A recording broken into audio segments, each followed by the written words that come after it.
ঢাকা চট্টগ্রাম মহাসড়কের ১৪ গ্রাম এরিয়ার বালুজুড়ি এবং নোয়াপাড়ার মধ্যবর্তী জায়গায় এই মুহূর্তে আমি দাঁড়িয়ে আছি। আপনাদেরকে জানাচ্ছি ১৪ গ্রাম পৌরসভার সকল বর্জ্যগুলো এখানে পোড়ানো হয়, যার কারণে পরিবেশ ভারসাম্য এবং পানিকুলের কাছে তার একটি প্রভাব পড়ছে। দর্শক, জীবাশ্ম জ্বালানির কারণে প্রতিদিন হাজার হাজার মানুষ হাঁপানি সহ নানান শারীরিক জটিলতায় ভুগছে।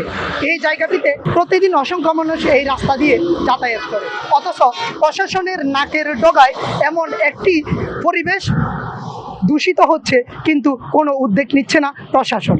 আপনারা যদি দেখেন, আমার পিছনে এখানে রয়েছে একটি টেকনিক্যাল স্কুল অ্যান্ড কলেজ, যেখানে অসংখ্য শিক্ষার্থীরা নিয়মিত পাঠদানে রত থাকে। আপনারা দেখেন, বিশাল জায়গা জুড়ে প্রতিদিন পৌরসভার জীবাশ্মগুলো জ্বালানো হচ্ছে, ঠিক যেন ১৪ গ্রাম এরিয়াতে একটি নগর জ্বলছে। প্রশাসনের নাকের ডগায় এই নগরায়ন নষ্ট হওয়া এবং পরিবেশ রক্ষার ভারসাম্যে কী ভূমিকা, সেটি এখন জনমতে প্রশ্ন। এই বিষয়ে ১৪ গ্রাম উপজেলা নির্বাহী কর্মকর্তা জানান, ময়লা ফেলানোর জন্য আমরা নির্দিষ্ট জায়গায় খুঁজছি। পূর্বে আমরা একটি সরকারি জায়গায় ফেলতে গেলে এলাকার প্রতিবন্ধকতার কারণে সেটি আর করা হয়ে ওঠেনি। আমরা তাও চেষ্টা করছি যাতে পরিবেশ রক্ষা করা যায়।